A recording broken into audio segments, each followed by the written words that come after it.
Alright, hello. It's been a week since I post anything. The reason why is just me trying to figure this room out. To be honest, it took me a full week. Not like every day or like, 24 hours a day or anything. It's just like a couple hours a day just to figure out how to get root on this room. I managed to get it, but I'm just gonna cut my reading of the scope and everything because I have so many video on this room record, but like didn't get it get to solve it completely. Task 1, pre-engagement briefing. You've been assigned to a client that wants a penetration test conduct on an environment due to be released to production in 7 days. Scope of work. The client requests that the engineer conducts an assigned assessment to provide virtual environment. Client has asked that minimal information be provided about the assessment and one engagement conduct from an eye of a malicious actor. Black box penetration testing. The client have asked that use Q2 flag. No location provided as proof of exploitation. User.text and root.text. Additionally, the client is provided the following scope of allowing any tool or technique is permitted in this engagement. However, we ask that you attempt manual exploitation, so no metasploit. Locate and note all vulnerability found. Submit the flags discovered to the dashboard. Only the IP address assigned to your machine is in scope. Find all and report vulnerability. Yes, there's more than one path to root. I encourage you to approach this challenge as the actual penetration test. Consider writing a report to include an executive summary, vulnerability and exploitation assessment, remedy suggestion, as this will benefit you in preparation of eLearn Security's certified professional pen tester or a career as a penetration tester in the field. Note, nothing in this room requires metasploit. Machine may take up to 5 minutes for all service to start. Write-up will be not accepted for this room. So, well, this time we're just gonna go step by step on how I solve it and basically do it in a respectful manner to the room creator, the mayor, I think his name. Yeah, that's it, the mayor's, and basically not using any tools like any proprietary tool like Metasploit or whatnot. So I got far enough. As you can see here, there's so many executable that I'm using, but a few things that I'm gonna highlight is the ESF potato.cs and juicy potato. I did try to, it didn't really work. And then shell ASPX. So we're gonna go from there. So first thing first, we're gonna use our nmap. So T4, we're gonna do script vault to look for all the vulnerability, and we're gonna do tag P to scan all the port, and we're gonna do a tag capital A for aggressive, and then tag VV for verbose, and then we're just gonna paste the IP. There we go. I'm not gonna output it because I don't want to lose my scan. I'm just gonna save it like that. I think it's gonna do pretty quick job of scanning this anyways, but if you have trouble, just do a PN to so you could use PN or I think it's capital P and N, tag PM, to block the ping. That way, maybe for window application or some sort of firewall cannot block your scan. But so far, it seems like it's scanning, and it take a while. It's 35% in around a couple of minutes, so not too bad. But last time I did it, it took a while. But I haven't seen the port I want to use. That I know this one port similar to this 49668 here that using HTTP, because I already output it. Like I said, I've done this room so many times that I even remember the number of the port. And I'm just gonna open up this output here from the last time I scanned it, and as you can see here,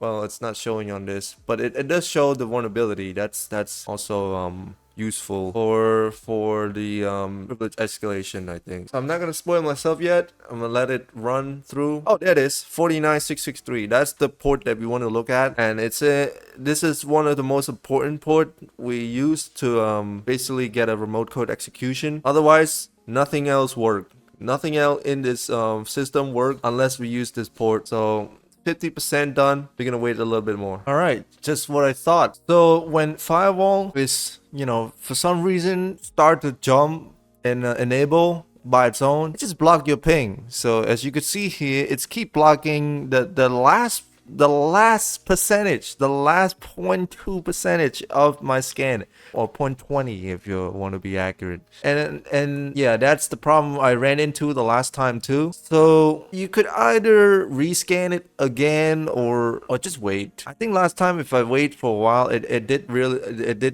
show the result, but it took a while. And there it is, our scan is ready. And well, let's just break down on what we see. So port 80, it's not gonna work. I know that for facts. It does have a WordPress login and so on. I know it's just not gonna work. And 135 for MS or PC, it's all right. We can look into port 139 and port 445 for the Samba, and it is Windows Server 2008 R2. I think there's some vulnerability there, but the interesting part here is the port 49663 is the HTTP. So we could open this port, so we could look into this. And here we go. Let's just give it a try. I think we could try Samba client first before we do everything else. But let's give it a try. I know we're going to open some sort of file from here. So I'll paste that. And I'm just going to copy and paste the IP.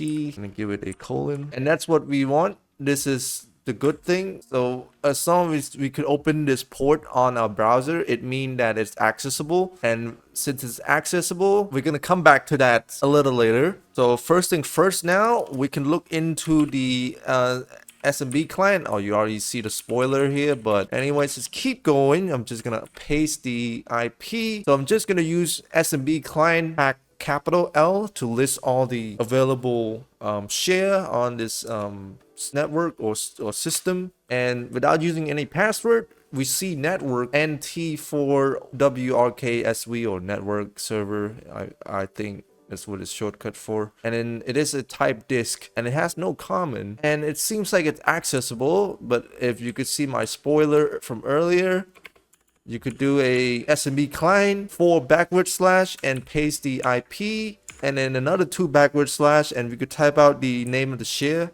So NT4WRKSV without using any password again, and we'll get access to this share. So we could dir it and look what's existing in the share, and you could get the password. So trust me, this won't do much. I ran into a little bit of problem with this, but we're going to continue on. So if you open this password.txt, it is encoded, and it simply encoded in a base64 encoder. So let me just open a new tab actually without damage any scan, not damage, but like push it all the way up. So you could do echo, and you can see here already. So tag n, or I think what is echo tag n does, let me check real quick. So tag n is no new line, and we can echo the base64 password. So it's basically a base64. You see this kind of pattern, and it is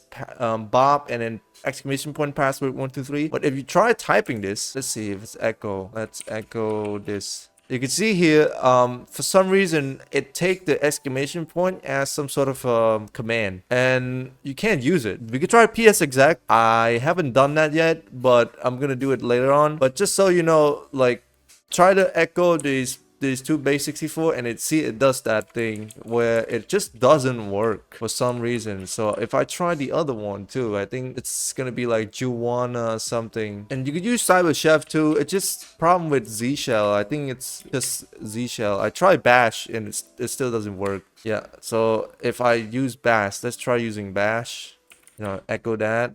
And I try to echo this again just to look at it, because when you try to log in as this, see, it just delete the $ as 17010. It might be the correct password, so 17010, but it just keep doing a weird like echoing. See, it doesn't work here too. So if I do up, it doesn't recognize the history. It just does a weird thing. So you could try the password. For me, it doesn't work. So we can generate some sort of payload to do a reverse shell. So you could do a NSF sudo NSF venom. Let me just paste the command from my note. The reason why we want to look into that, because if you do a // here, you could obviously Ferg buster this.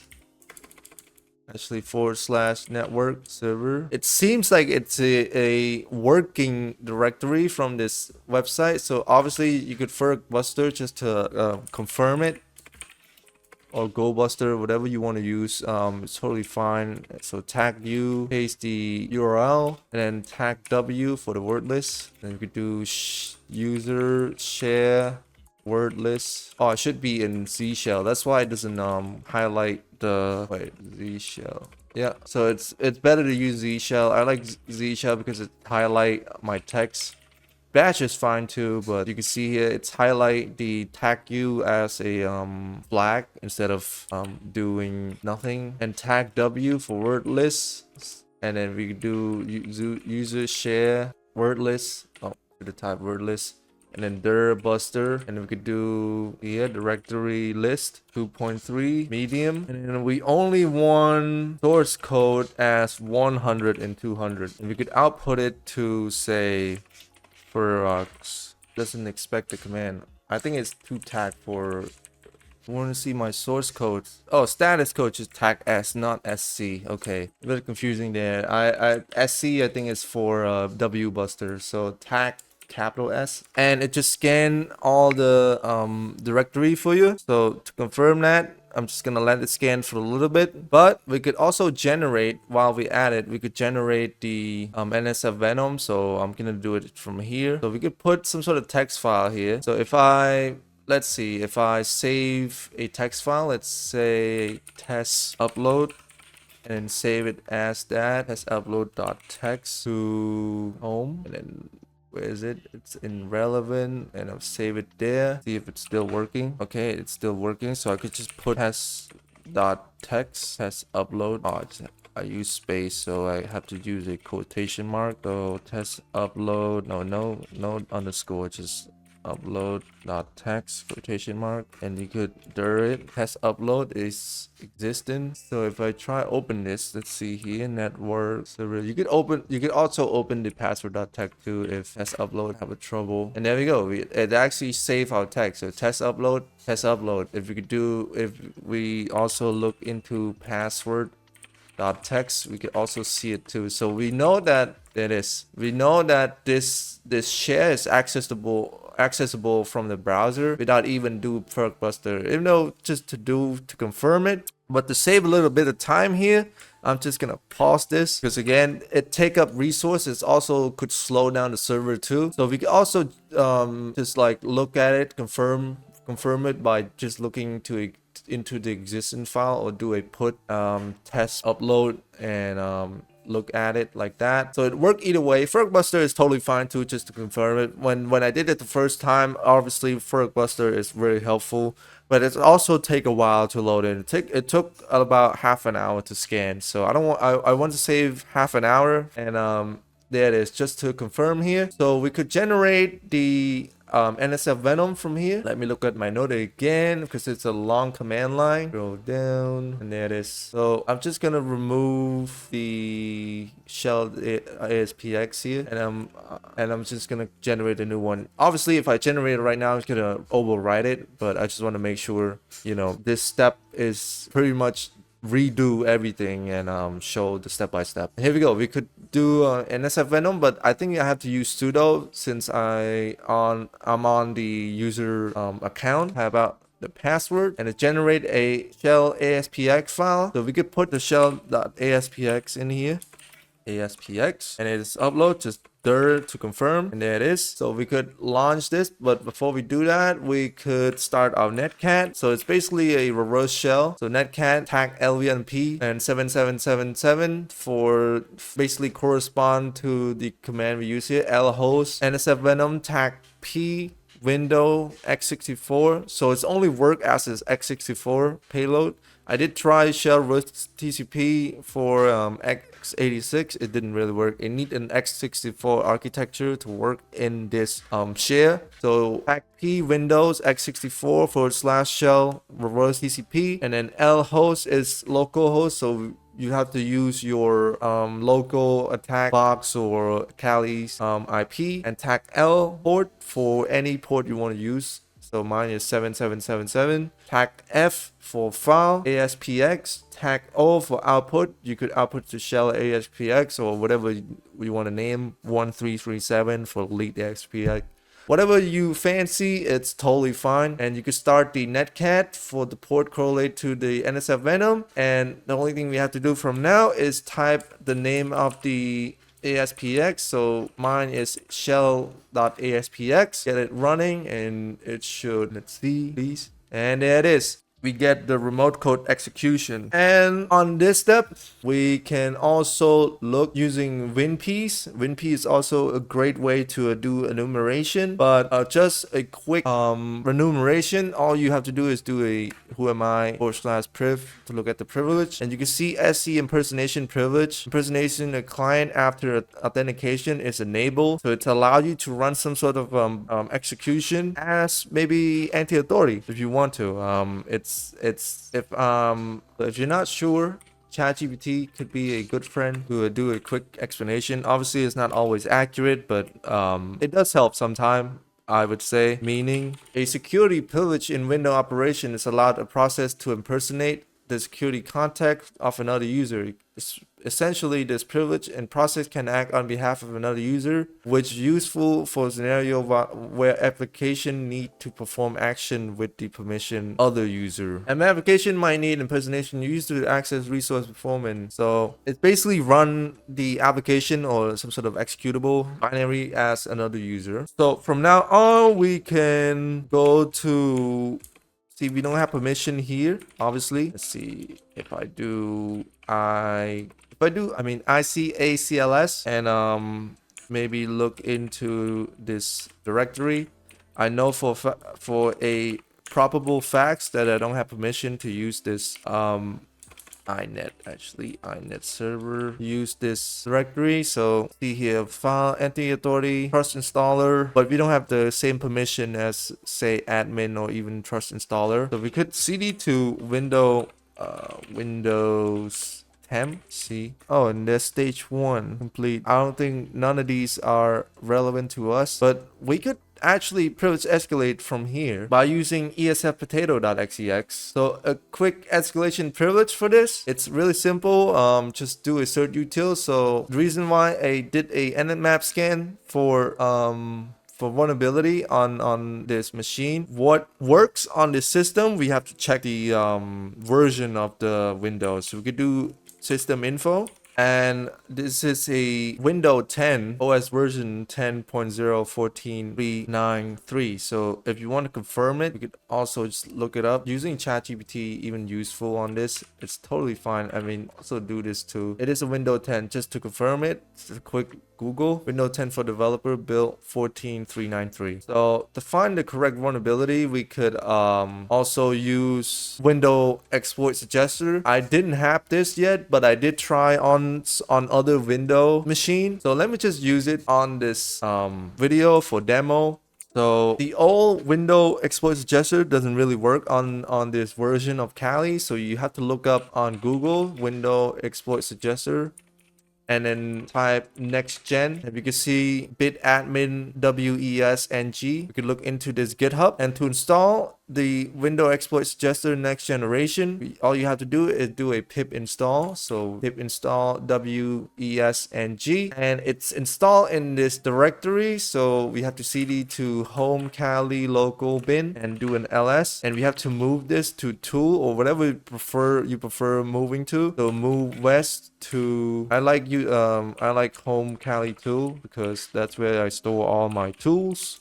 And we can cd to home. If I could type Kali tool, do an ls again, let's see, and there it is, WES. It's basically an executable, so for Python. So we could do a Python WES to look for the correct command. To start off, before scanning anything, we could do a Python WES tag update to update the exploit suggester, and it's create a basically a temporary file if I'm not mistaken. And to look into the vulnerability on this Windows system, all you have to do is copy the result of system info and save it to a file. So I'm just gonna save it as sysinfo.txt, and we could run window exploits gesture from here. So do a python WES and type out the path of the directory where we save the sysinfo.txt. So mine is home tally thm relevant sysinfo. Let's see, sysinfo.txt, and it's basically gonna do a scan for you. Oh, actually I have to do an output. Let's do it again, and then tag O for output and type home whatever you want to save it. The reason why I want to do output is easier to navigate through the text editor than look through the terminal. So I'm just gonna do thm relevant and then say output west.txt like that, and it's gonna output the file for you, and you look back into the folder where you save the output. Let's find it. There it is, output west.txt. Oh, one other thing I forgot, do a vulnerability only scan. Let's see if I do it. Let's see. I want to make sure everything is there it is, exploit only, tag E. So let's go back again. I want to redo the scan again, and this time do a tag E here. So just so we're clear on what we're doing, is do a python WES tag E for looking for the exploit only instead of listing all these potential vulnerability. We want to look for only exploit, and we're gonna type the path of the sysinfo.txt. This is the path that we want to scan, and we want to output it to a output.txt. So output WES.txt. You want whatever you want to name it is totally fine. Whatever path you want to choose is totally fine. I like to save it in the room folder so everything is pretty much organized. Do it again and see how shorter the list is. Now we can see much better, and all we have to look at is look for some sort of privilege escalation vulnerability. Let's see, I know there's one that allowed me to do a privilege escalation through a PowerShell script, but it took a while to work. So escalation, there it is. I think it's the 47. I think, yeah, there it is. Hack trick, I think. So hack trick privilege escalation. So you could Google hack trick Windows privilege escalation, and yeah, the best tool to look for local privilege escalation vector is through hack WinPeace. So we could try run WinPeace for now, and then we do a hack trick a privilege escalation later. So I just want to go through every step that I did to get into this place, because it did take a while. So to upload WinPeace, all I have to do is launch a Python server. As you can see here in my folder tools, I already have WinPeace x64.xex in here, so make it easy for me. I'm just gonna launch a Python 3 TryHackMe HTTP server, port 8000, and we can do a cert util on this. Cert util URL cache hack f for file, and then HTTP, type out the IP of your server or whatever domain is. So mine is 1347.211, and then type out the port. I like to type out the port just to specify it. And then WinPeace, I think it's typed like this, and then x64.xex, and then I could output it as WinPeace.xex like that. And I'm already in Windows 10, so it's easier to upload and store a file in here because we have privilege in this. If I make any mistake, WinPeace x64.xex, I think I did use yes, so I didn't make any mistakes, so that's good. If it upload, let me add an hour into the system. So util take a while, huh? What's wrong with this thing? Okay, I'm just gonna copy the command and do a Control-C and relaunch the netcat and restart the reverse shell, because I want to save time here. I know this video is it's gonna take a while, but I did also record many other video too before this. Try any kernel exploitation to get the anti-authority privilege, and it took me basically this whole week to just like find it. Obviously I did try every other window and caught up on my window privilege escalation course on TCM security too, to make sure I know what I'm doing. For some reason it doesn't launch. What's wrong? I think the server just booted.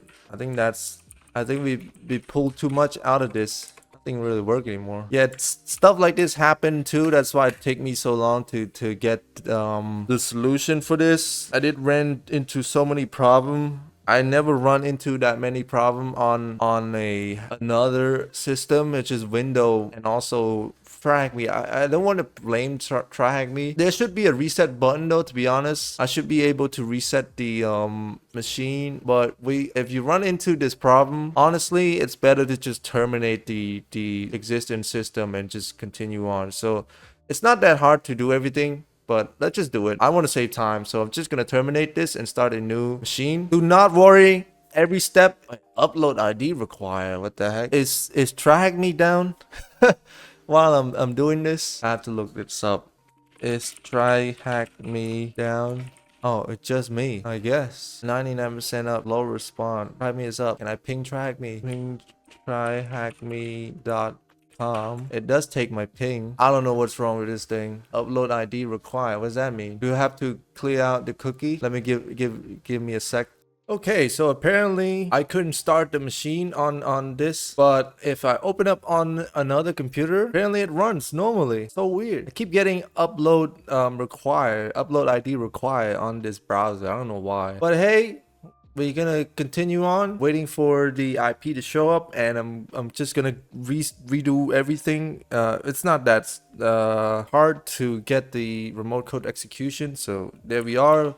Since we have the IP, we simply type out the SMB client and just type out the name of the share again, NT4 work server. As you can see here, this pretty much, I try to clear the cookie and everything, it doesn't really work. So password, no password, and we're just gonna put our shell ASPX and then launch the shell.aspx. Let me have the netcat running. So here we are, the notification. Okay, there we are.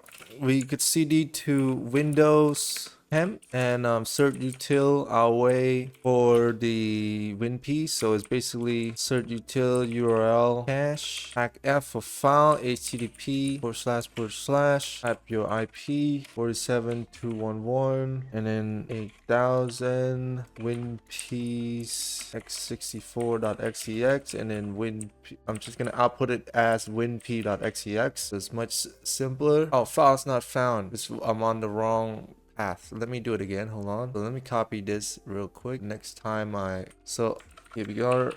CD to tool. Let me cd to tool first. Home Cali's tool and launch the Python server again. And cert util the winp.xex, and we can start our winps to basically enumerate the system. So we know we have who am I priv. If you refer back to earlier, I'm just gonna make sure I cut it in a way that makes sense. Okay, so we can run winps. I already know winps is in here. Just gonna run winp now, and winp should scan everything. Right, linp doing its scanning, and it's mid scan. I leave it for a couple of minutes. Let me just look through. I know one of the only way we could do it is the CMD key list. I want to check that, but I don't think it gonna works. Yeah, as you can see here, the reason why we could have access to network server because we have the permission all access. That's one of the vulnerability. Also want to let's see, one nmap. If you basically Google this CVE 170143, I think that's the vulnerability existing on the SMB server. Yeah, SMB remote code execution scanner. Oh, this is the Metasploit though.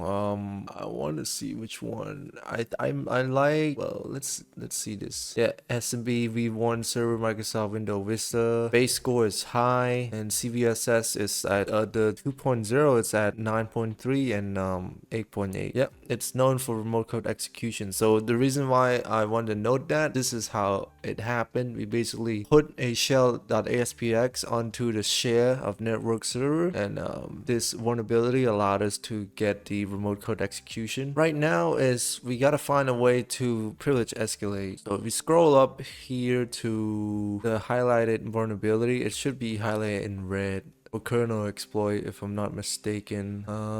Let's see. Yeah, there it is. Some of these can work. Open the link up. So CO Mahawks. We could try some of these. I wish they could tell you how to compile these. Best way to find out is to look through it, and it does finish scanning, and it couldn't find much of anything. This user.txt. I'm not concerned about user.txt, to be honest, but I already got all the flags. How I got it's through using one of the vulnerability up here, or do a whoami /priv. Actually, that's how I got it. So I want to look through these. If I'm fresh through the machine, I should look through this and find basically a vulnerability. So this is a fake DLL, and the way they run it is through a license RTF util fake DLL and then diagnose hub.xex license RTF. We could try that. Let's see. We'll copy the fake DLL, open up the notepad. I'm gonna close some of these actually. So many open. Paste the fake DLL, save it as fake DLL, and then through the Python server, I gotta close the Python server and cd back to home Kali THM relevant because that's where I save my fake DLL. There it is, fake DLL, and then start the Python server again, and then do another cert util. Oh boy, I pasted the wrong thing. No, please. No. Okay, all done, please. I'll let it load for a bit. I paste the wrong thing. Sometimes when I copy something off of my node, it doesn't do it for some reason. It doesn't copy it correctly. I mean, I could close this out. Exit. No. Anyways, let me close it and relaunch the netcat. That should work fine, I think. CD back to temp. Okay, we got it. Reconnect. And then CD back to window temp. Insert util. I want to get the fake DLL. And then I'll put it as fake DLL. And what I want to use is go back and look at the C Windows System 32 license RTF. C Windows Systems 32. Can I open this on a new? Okay, that's good. Okay, that's better. Now I could basically read the background. The license RTF. These Windows, either keyboard or the connection itself. Okay, let me double check. I think it looked fine. Give that a try. Now we have to run. Where is it? So diagnose hub. See, I gotta find diagnose hub. So could be.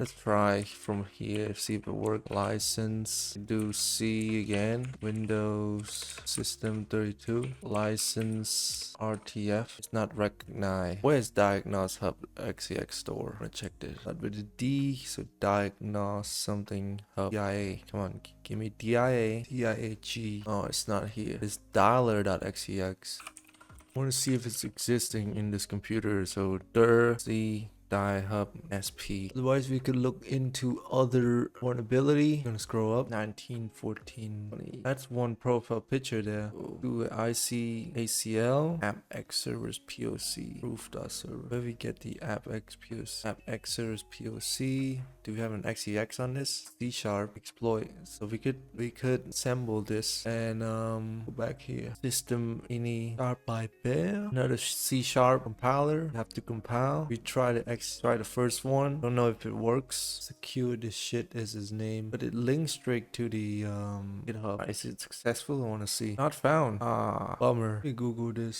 C++. I don't know how to compile it. Payload. All right, I'm gonna utilize Hacktrick. I know Hacktrick is available and always works, so I try to Google the upload ID thing. It doesn't really find it. There is upload ID required, TryHackMe when starting machine, but it couldn't find it. So anyways, we're gonna find privilege escalation, Windows, Hacktrick.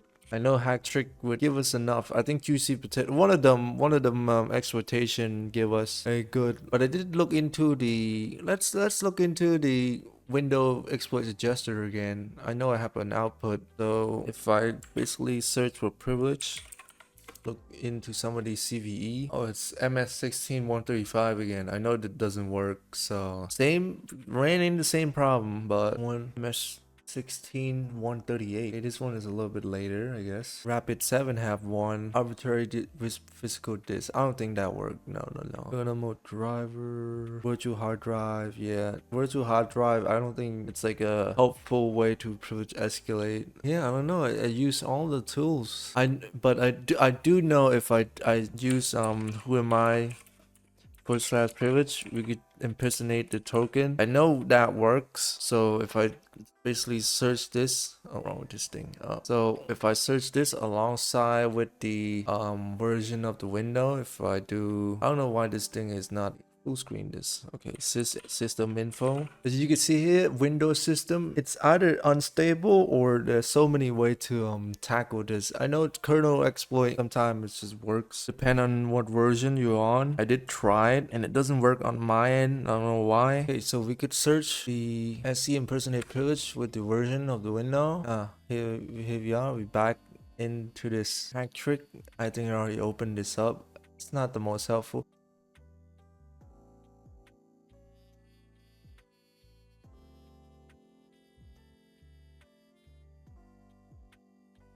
Oh, there it is. That is the good way to find it. So juicypotato.xex, and we could upload a payload. A print spoofer also works too. So this is what the original creator used. So print spoofer 64.xex works also on Windows Server 2019. But there's a simpler way to do it where you could just run it and get the privilege escalation done by just using it. If I'm not mistaken, let me try to look this up. Let's look at hack trick. Does it work with CMD? If I'm not mistaken, netcat.xex Windows nc.xex seems to work. So we could use this actually. So let's change the IP to 1347.211 and ports. Well, let's see, 5555. Yeah, I'll save that. Hold on, I think I already have juicy potato ready. Oh, sweet potato. Juicy potato also exists, and I also have nc64.xex. So make sure I configure everything right. Yeah, we could output it as nc.xex. It doesn't matter. So we could cd back to Windows 10 and then cert util. Let me copy it instead of writing because it take a while to write. So cert util UL cache. I already read that like 5 times. So just first thing first, I'm gonna copy or upload juicypotato.xex. Let me see if how the name is written. Juicypotato.xex. Okay, and then I'm output it to jp.xex because I don't want to write it over and over again. Complete, and then do another cert util for nc64. xex and nc.xex. So we're gonna dir it and look what we have. We have nc.xex and juicypotato.xex. It should say jp somewhere. Where's my jp.xex? Where is my jp.xex? It didn't download, did it? Did get it. It output. Am I blind? That's wrong. jp.xex. Where is it? Cleanup.text. cmd out. We see the nc.xex, but I can't see juicypotato.xex. I don't know why. I think I'm blind. Do it again. I'm gonna output it as juicypotato.xex instead. Just copy that. Copy selection, paste it there. There it is, juicypotato.xex. We copy that and do wow, I'm just gonna type it out. Juicypotato.xex. It said it couldn't run. If I do nc, so if I just copy the reverse shell generator here and do this, not recognized as internal. Oh, so I have to type it from the path. So if I have the netcat running, I have port 455 because that's what so I do Windows 10 and do this again, copy this whole thing again, see if it works. / backward / not recognized as internal external command. What am I tripping? Okay, I'm gonna have to re-download this. I'll move that to here. Let me open up, delete this, and move juicypotato.xex to not simple ctf relevant, and then cert util again, and then type juicypotato.xex. The system cannot execute this specific program. How? Why? What's wrong? Maybe I have to do a / on this. Hey, doesn't work. Not sure why though. Maybe you have to cd to public, I guess. Cd users public, and then cert util again. Can I use this now? Let's see. Not execute. All right, we'll try print spoofer then. x64, and then we'll move this to the room and cert util this and launch it. Okay, we could launch printspoofer.xex. That's weird. So this is the exact way the room creator do it, but I'm just gonna also cert util nc64 in here too. nc64.xex because I know we could do a netcat reverse shell on this and then do a print spoofer and do a quote. If I'm not mistaken, this is how you run it. Boom, do that. Doesn't work. I think it's print spoofer 64 e and then nc.xex. So I think e is execute. PE. DI, interact with the new process. CI. Ah, there it is. Makes sense. Makes sense. Okay, okay, okay. So prints. Ah, it's a long way to type. All right, hold up. Print spoofer, tag C, tag I, and then quotation mark. Paste the netcat again. This shit works. It doesn't work. Tag C. Okay, maybe it's just tag C. Tag C nc.xex. So we have the netcat in here, and then do copy this and tag ECMD. I think this is it. I make too many mistakes.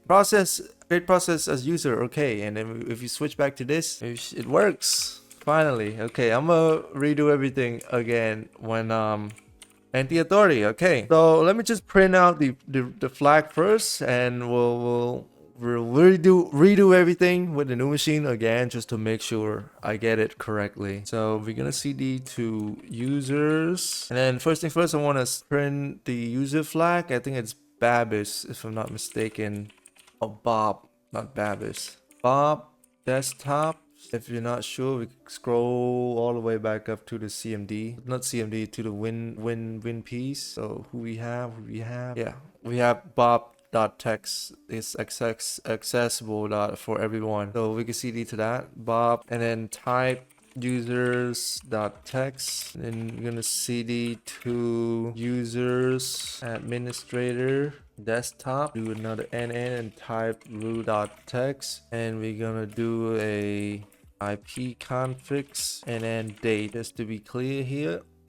Boom, have new date. So Thursday, August 29, 2024. And this is a 2 flag. I want to check this out. I don't have to print new line. There you go. That's the flag. You got these flags. I finally got it right. I know we use print spoofer. For some reason, I try to use juicy potato. It doesn't work. Well, it is what it is. So here we are. We got both flags. See here, these are the 2 flags. Is separated by the THM. So I'm gonna exit on this and clear the netcat and have this listen. I'm restart it again because I want to make sure I'm correct. This is a problem I keep running into. Upload ID is required. It's required for some reason. Every time I try to start the machine, I keep having this problem on this browser. But if I do it on my laptop and come back and refresh this, and let's see. All right, I'm on a new machine again, and yeah, so let's do it just to make sure. When I run into a problem, I like to basically brute force my way and learn everything over and over to make sure that I understand what I'm doing. So here we are, we got a new machine running. So to remote code, so to get a reverse shell on this initially is basically do an SMB share again, because why not? I'm having fun. Network server without password. We're gonna put shell ASPX on this, and then exit on the SMB share, and then we launch netcat port 777 because that's how I generate the shell, and wait, refresh on the browser. Oh, make sure I copy the correct IP because this IP is the old IP. Do this and wait it to launch. All right, that's launched. We cd to window temps because last time I tried window temp, it doesn't really work. Let's do it again, and if I dir, this is a completely fresh, well, not really, there's some old stuff from back from 2020, some 2024, but this is started today, I think. So these are the original files they have on the machine, so don't mind that. All we have to do is insert util. I'm actually gonna copy and paste the command on this. It's a lot of typing. So start the Python server on whatever folder you put all your juicy potato, print spoofer, nc64.xex, all these nice stuff gonna be here, and just download necessary files. So print spoofer first. Is the S is capital or not? The S is capital, right? Okay, this capital S. Spoofer, and then 64xex, and then I'm just gonna output it to sp.xex and paste again. I'm gonna download nc64.xex and then output it as nc.xex, and I'm actually gonna start the netcat on the same tab here vertically, so it's like clear that we're doing the right stuff. Okay, so nc lvmp555. So all we have to do now is do a es.xex and hack C for cmd command, and then nc.xex. We want to launch the netcat.xex, and we paste our IP. That is IP that we want to reverse shell to the port of it, which is correlate to the port 555 here, and tag ecmd to execute cmd. There it is. We got our reverse shell, and if I who am I and date again, just to clear same day. There we go. We are anti-authority system. I just want to do one more thing actually. Oh no, it doesn't matter. Start it again. I want to run sweet potato this time, so let me do another reverse shell and then cd to hem again. No, actually let me cd to user public, because I want to make sure nothing is in here, nothing interfere with this in there. And you can see here everything is completely clear, completely clean. I'm gonna do another cert util, and then I want to get nc64 again, xex, and this time I want to cert util sweetpotato.xex. Where's it at? Sweetpotato.xex. So we did do sweet potato, it didn't launch. We want to try sweet potato, so sp.xex this time. Earlier is ps, this time is sp. So we do sp.xex, see if it's launched. Oh, okay, it doesn't recognize, as I suspected. So let me do the efs potato cert util again. This is extra credit. I just want to see what works and what's not. And then esf xcf, do it again, cs, and I want to compile it. So how we compile that is use this efs. This is how we compile the esf potato. It's basically launch the C# compiler. It give us a warning, but if I dir it, I should see the esf.xex, and if I launch esf.xex, yeah, so it's kind of similar, but let's see here if it works. esf.xex and then xc. I'm gonna try the earlier syntax, like the bin spoofer, if it works. No, it doesn't work. efs.xex. Oh, it works. Yes, efs.xex works like that. Ah, nice. Wait, who am I? Who am I?